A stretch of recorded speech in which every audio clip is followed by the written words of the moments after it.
Hello students, आज हम class 8 mathematics शुरू कर रहे हैं, जिसमें कि आज हम चैप्टर नंबर 5 डेटा हैंडलिंग शुरू करेंगे। ठीक है, तो चलिए शुरू करते हैं। डेटा हैंडलिंग ये आपके एनसीईआरटी की बुक में चैप्टर नंबर 5 है। ठीक है, तो सबसे पहली बात कि डेटा क्या चीज होता है। ठीक है, जैसे इसका नाम है डेटा हैंडलिंग, मतलब डेटा को हैंडल करना, डेटा को कैसे हम अरेंज करें, कैसे प्रोसेस करें, उन सब के बारे में हम इसमें पढ़ेंगे। पीछे ही क्लासों में भी आपने इसके बारे में पढ़ा हुआ है। आपने पिक्टोग्राफ पढ़ा हुआ है पिछले क्लासेस में, आपने बार ग्राफ पढ़ा हुआ है, जो कि ग्राफिकल रिप्रेजेंटेशन है डेटा का। तो सबसे पहले आप ये समझें, पीछे आपने पढ़ा होगा, आपको याद भी होगा, हो सकता है याद ना हो, तो मैं आपको एक बार रिवाइज करते हुए आगे बढ़ाता हूं आप लोगों को। ठीक है, सबसे पहली बात, आप सुनते होंगे कि किसी बैट्समैन ने जैसे कुछ ऐसा डेटा दिया हुआ है कि runs made by a batsman in last 10 matches. इस तरह कुछ सेंटेंस दिया हुआ है। दूसरा दिया है marks scored by the students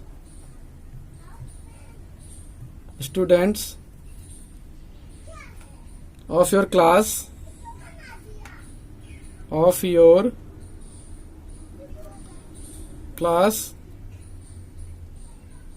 in maths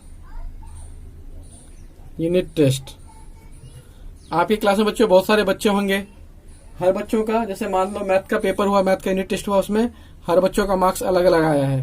तो ये एक डेटा है, मतलब हमारे पास दे रखा है सेंटेंस। तो ये जो कलेक्शन होगा, मतलब एक बैट्समैन है, उसने 10 मैचेज में किसी में 50 रन बनाए, किसी में 60 बनाए, मतलब 50 बनाए, किसी में 60 बनाए, किसी में 100 बनाए, किसी में उसने 120 रन बनाए। तो ये कलेक्शन हुआ है ना, ये इंफॉर्मेशन है। और इनका जो कलेक्शन करते हैं, इंफॉर्मेशन का जो कलेक्शन होता है, उसी को हम डेटा कहते हैं। इंफॉर्मेशन का कलेक्शन, उसी को हम डेटा कहते हैं। तो इस तरह का इंफॉर्मेशन जो दिया हुआ है, जैसे बोला कि हाइट ऑफ द स्टूडेंट्स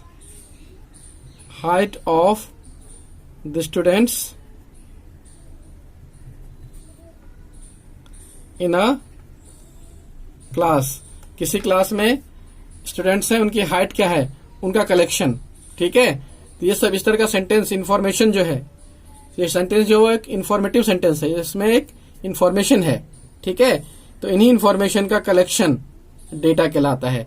तो डेटा का डेफिनेशन क्या होगा, व्हाट इज डेटा, तो इसका क्या लिखेंगे, कलेक्शन ऑफ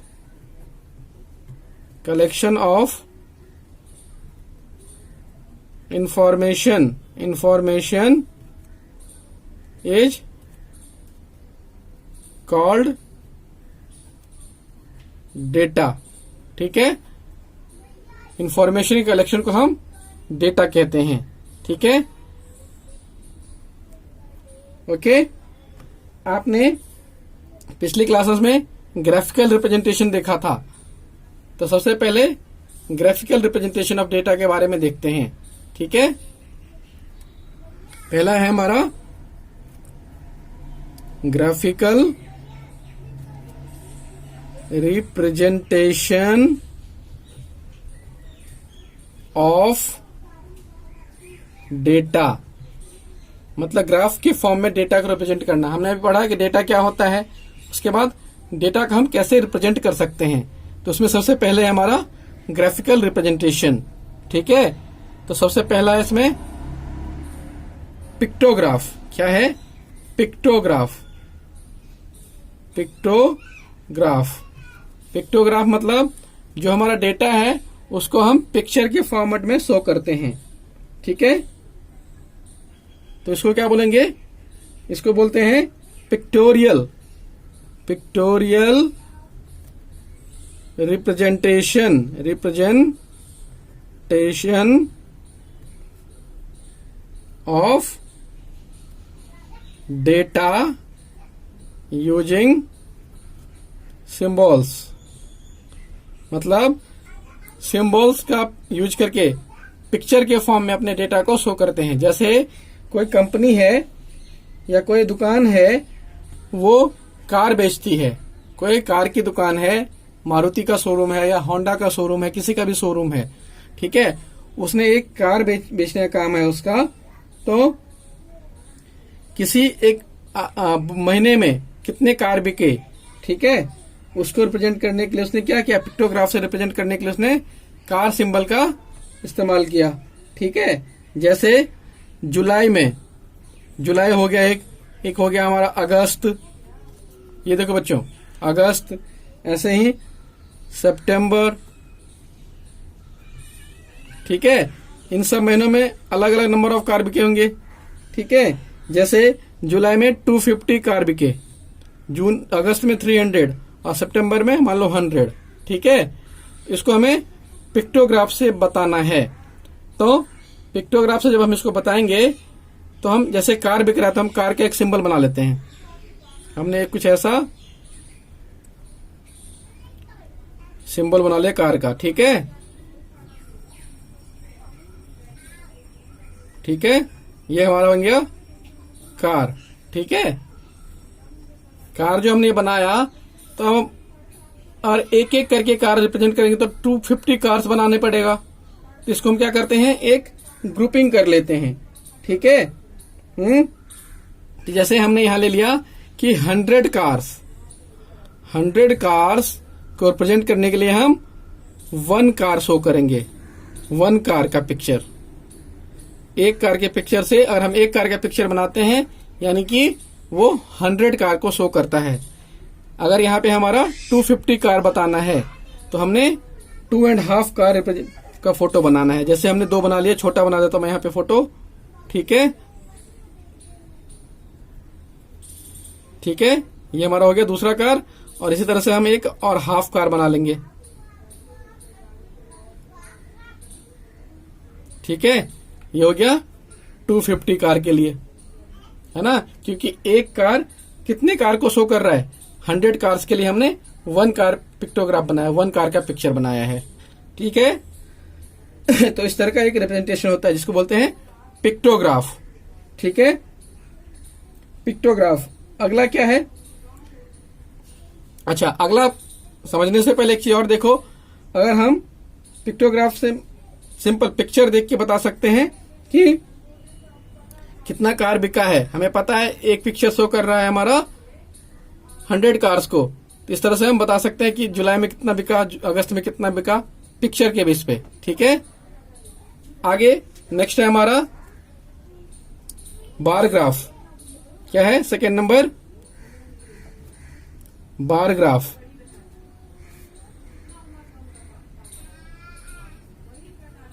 बार ग्राफ, ठीक है, बार ग्राफ क्या होता है, इसमें अपने हम डेटा को बार्स के फॉर्म में दिखाते हैं, बार्स के फॉर्म में अपने डेटा को शो करते हैं। ठीक है, कुछ इस तरह का होता है हमारा बार ग्राफ। कैसा, देखो यहां पे मैं छोटा सा एक ग्राफ बना रहा हूं। ठीक है, ये देखो आप यहां पे बच्चों, यहां मैं एक ग्राफ बना रहा हूं। ठीक है, हमें नीचे के लाइन के साथ, हॉरिजॉन्टल लाइन के साथ हमने लिखना है। जैसे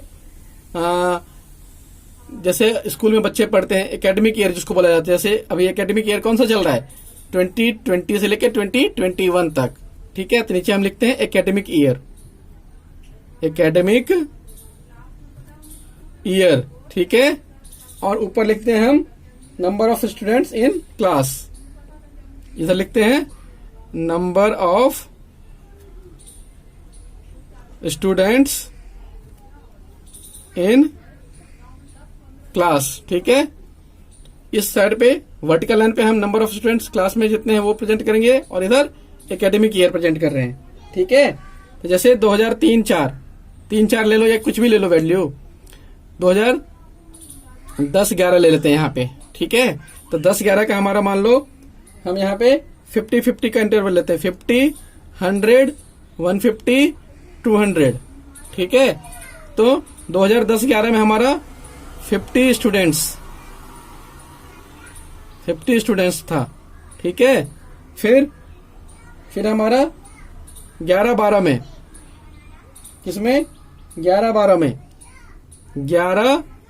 में हमारे पास कितने आ गए, 100 स्टूडेंट्स आ गए। कितने आ गए, 100।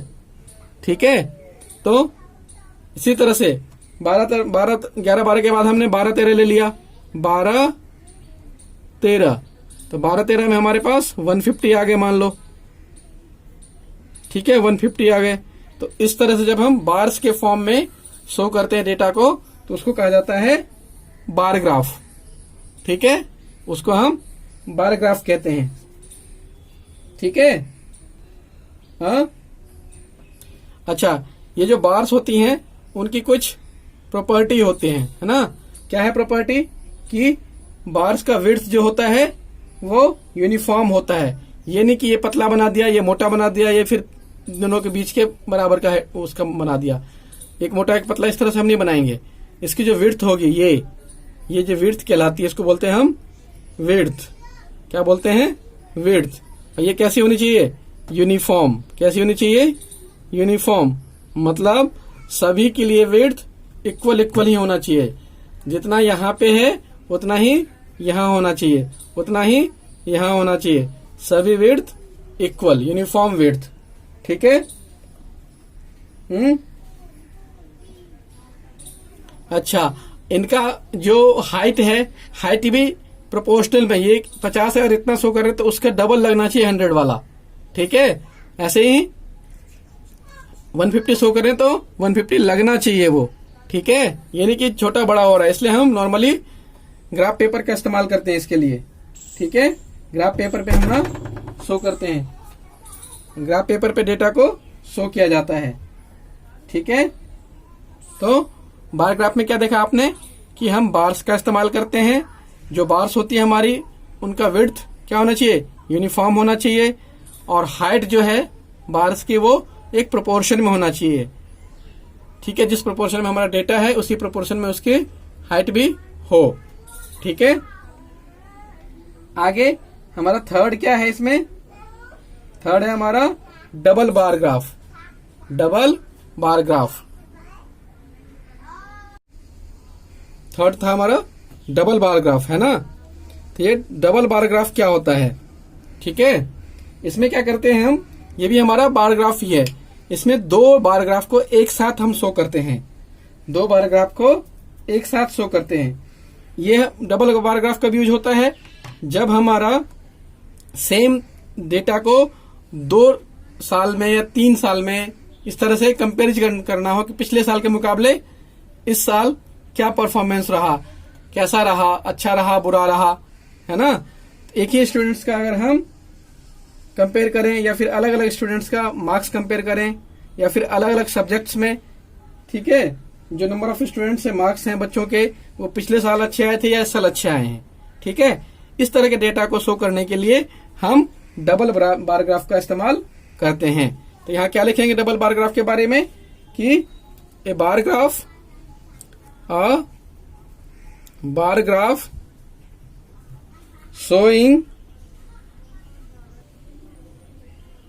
showing two sets of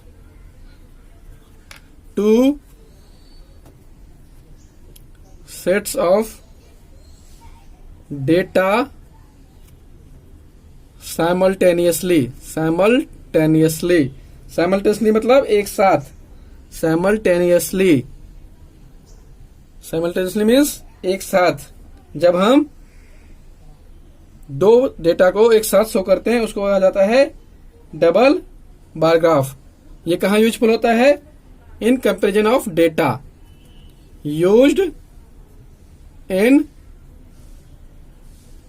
comparison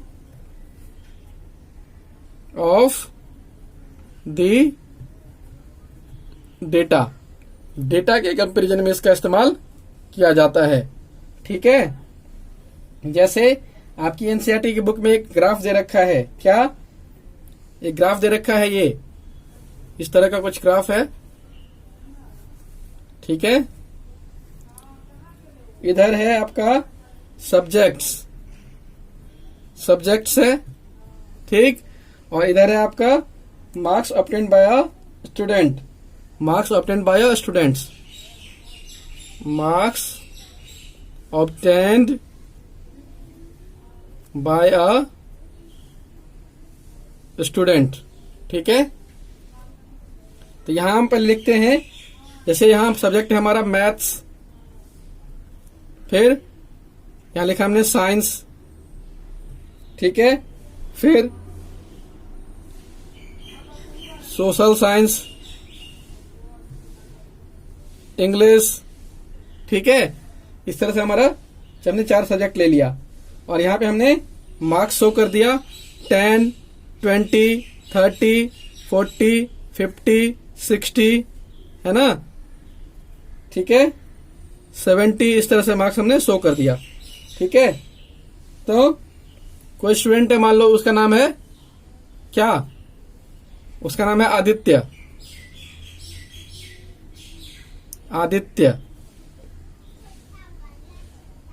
ठीक है, आदित्य।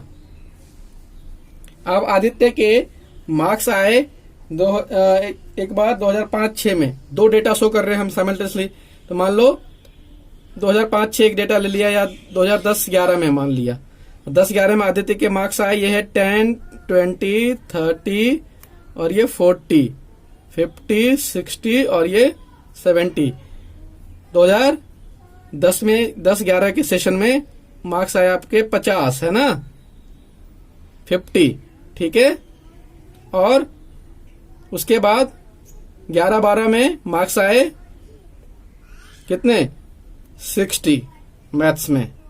ठीक है, तो इसमें क्या हो गया, इम्प्रूवमेंट हो गया। ठीक है, मैथ्स में क्या हो गया, इम्प्रूवमेंट हो गया। तो मैं यहां पे एक चीज बनाता हूं, जरा देखो।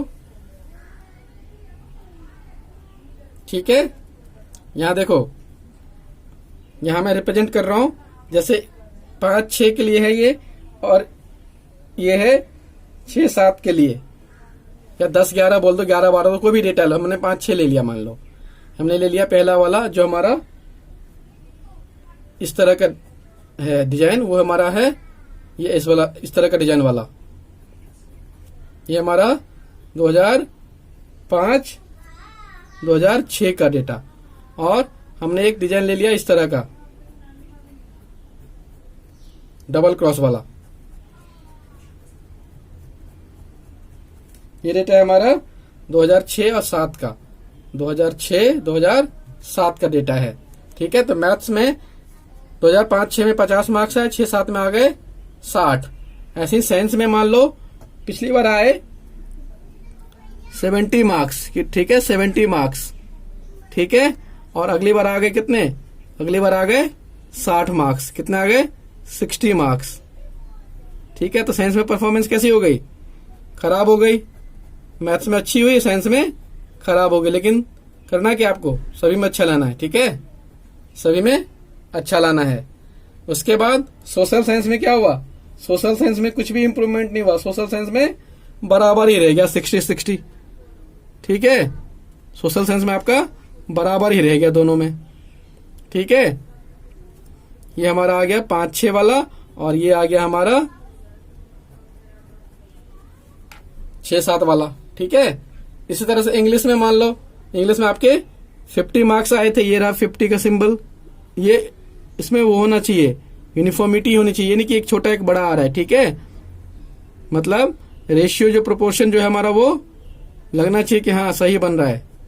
मैं एक रफ स्केच बना रहा हूं, है ना, ये देखो, ठीक, ये हो गया हमारा इंग्लिश का। तो हमने यहाँ क्या किया, एक स्टूडेंट है जिसका नाम है, कुछ भी बोल दो, आदित्य बोल दो, अथर्व बोल दो, कोई भी नाम। ठीक है, तो उसके अलग अलग ईयर्स में अलग अलग सब्जेक्ट्स में कैसे कैसे मार्क्स है उसका कंपैरिजन करा है हमने, तो हमने उसको डबल बार ग्राफ से शो किया है। ठीक है, ये होता है हमारा डबल बार ग्राफ। ठीक है, डबल बार ग्राफ। ठीक, आगे हमारा है क्या, उसके बाद हमारा ऑर्गेनाइजिंग डेटा होता है। डेटा को ऑर्गेनाइज कैसे किया जाता है, ये सब तो हमने पहले ही पढ़ा हुआ है ना। आगे हम पढ़ेंगे ऑर्गेनाइजेशन ऑफ डेटा। ठीक है, ऑर्गेनाइजिंग डेटा, ऑर्गेनाइजिंग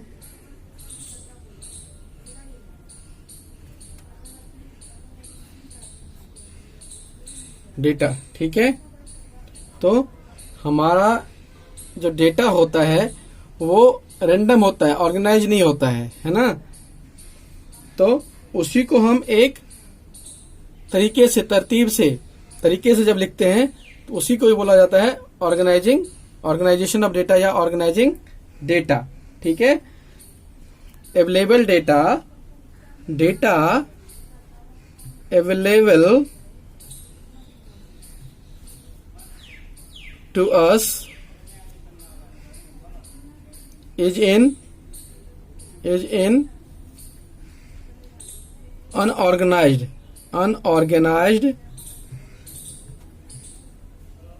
form। ठीक है, इसको कहा जाता है कॉल्ड रॉ डेटा। ठीक है, होता है डेटा है, बोल देते हैं लोग डाटा। ठीक है, असली शब्द है डेटा। मैं भी इसलिए कभी डेटा बोल देता हूँ, कभी डाटा बोल देता हूँ। ठीक है, लेकिन होता है डेटा। ठीक है, तो इसको हमें रीड करने में दिक्कत होती है। ठीक है, जैसे मान लो आपके स्कूल में बहुत सारे बच्चे हैं। ठीक है, आपकी क्लास में बहुत सारे बच्चे हैं, उनसे पूछा गया कि आपको कौन सा सब्जेक्ट पसंद है। ठीक है, उनको पूछा गया कि आपको कौन सा सब्जेक्ट पसंद है, तो किसी ने बोला कि मुझे पसंद है मैथ्स, किसी ने बोला साइंस, किसी ने बोला एसएसटी सोशल साइंस, किसी ने बोला इंग्लिश, किसी ने बोला फिर से साइंस, किसी ने बोला हिंदी। ठीक है, किसी ने बोला फिर एसएसटी, फिर किसी ने बोला मैथ्स, किसी ने बोला फिर इंग्लिश।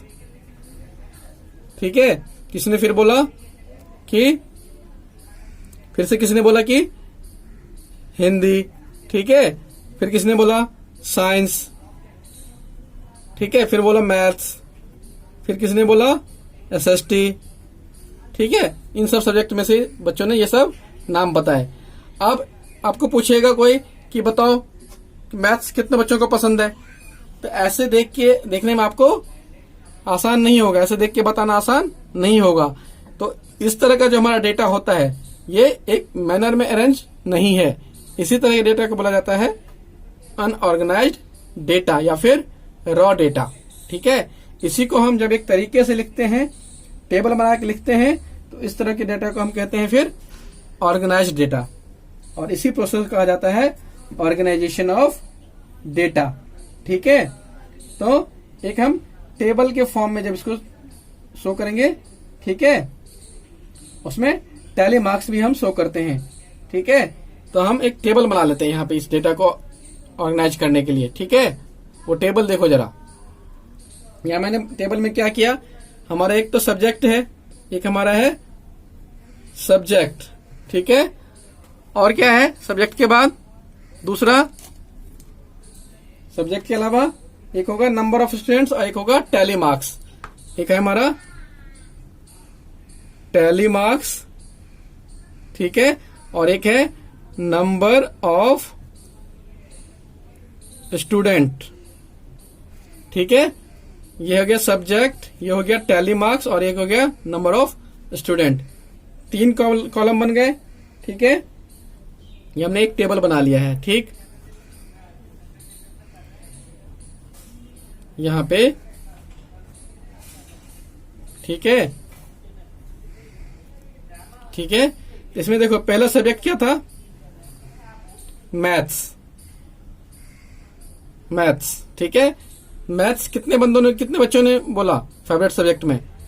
1, फिर 2 और फिर 3 स्टूडेंट्स ने बोला, तो इसको हम 3 ऐसे डंडा बना के शो करेंगे, इसको बोला जाता है टैली मार्क्स, ठीक है।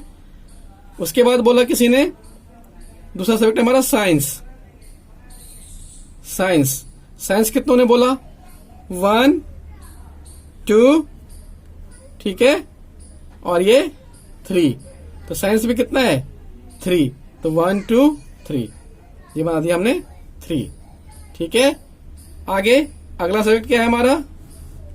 साइंस के बाद एसएसटी है, एसएसटी, ठीक है, social studies, SST means social studies, ठीक है। तो ये कितने बच्चों ने बोला फेवरेट सब्जेक्ट में? देखो 1, 2 और ये भी 3 हो गया, ये भी हमारा 3। ऐसे ही हमारा नेक्स्ट सब्जेक्ट क्या है? इंग्लिश, इंग्लिश, ठीक है। इंग्लिश कितनों ने बोला?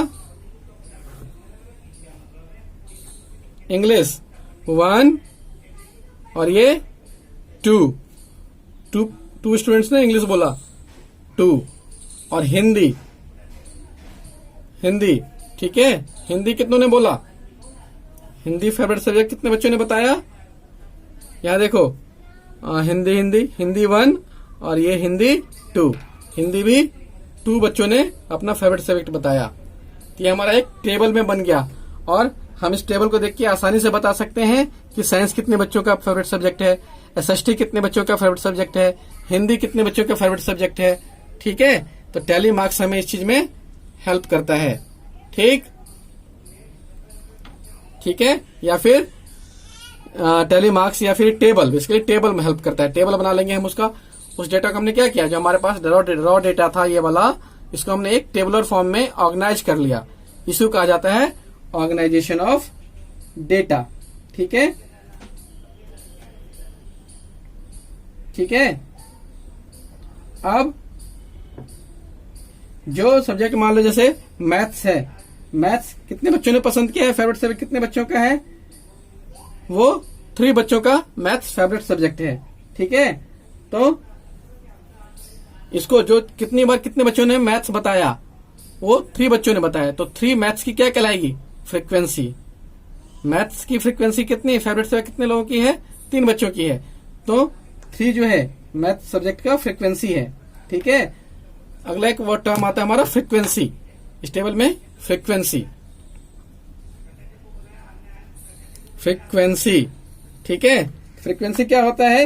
ये होता है number of times that A number of times that a particular entry occurs, times a particular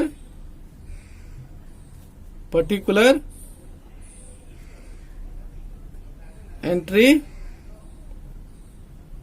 occurs। कितने नंबर ऑफ टाइम्स हमारे टेबल में पर्टिकुलर एंट्री आया है, उसको कहा जाता है फ्रीक्वेंसी। जैसे यहाँ पे मैथ्स की फ्रीक्वेंसी 3, साइंस की फ्रीक्वेंसी भी 3, इंग्लिश की फ्रीक्वेंसी 2, एसएसटी की फ्रीक्वेंसी 3, हिंदी की फ्रीक्वेंसी 2। तो ये जो हमारी कहलाई, वो कहलाती है हमारी फ्रीक्वेंसी, ठीक है। और जो हमने इस टेबल में हर एक सब्जेक्ट की फ्रीक्वेंसी बताई है, इसलिए इस टेबल को कहा जाता है हमारा फ्रीक्वेंसी डिस्ट्रीब्यूशन टेबल। ये टेबल कौन सा है हमारा? ये टेबल है हमारा फ्रीक्वेंसी डिस्ट्रीब्यूशन टेबल। यहां लिख रहा हूं मैं, देखो ये टेबल कौन सा है? Frequency distribution table. डिस्ट्रीब्यूशन को मैंने DIST लिख दिया है, डिस्ट्रीब्यूशन टेबल, जिसमें हम फ्रीक्वेंसी शो करते हैं डेटा का टेबलर फॉर्म में, वो कहलाता है हमारा फ्रीक्वेंसी डिस्ट्रीब्यूशन टेबल, ठीक है।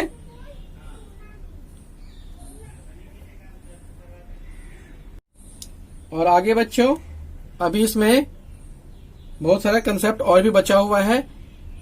अगले क्लास में हम जो है और कंसेप्ट के बारे में देखेंगे, जैसे ग्रुपिंग ऑफ डेटा, ठीक है। उसके अलावा फिर बार्स विद डिफरेंस, ठीक है। ये सब पढ़ने के बाद, ये सब करने के बाद तब हम आएंगे एक्सरसाइज 5.1 पे, ठीक है। पहले कंसेप्ट समझेंगे, कंसेप्ट समझने के बाद फिर क्वेश्चंस करेंगे, ठीक है। पहले आप कंसेप्ट समझो, उसमें कोई दिक्कत आती है तो आप कमेंट्स में पूछो, ठीक है। उसके बाद ये कंसेप्ट कंप्लीट करने के बाद हम एक्सरसाइज 5.1 स्टार्ट करेंगे। तब तक आप इसे देखिए और मेरे चैनल को लाइक, सब्सक्राइब और शेयर कीजिए। थैंक यू बच्चों।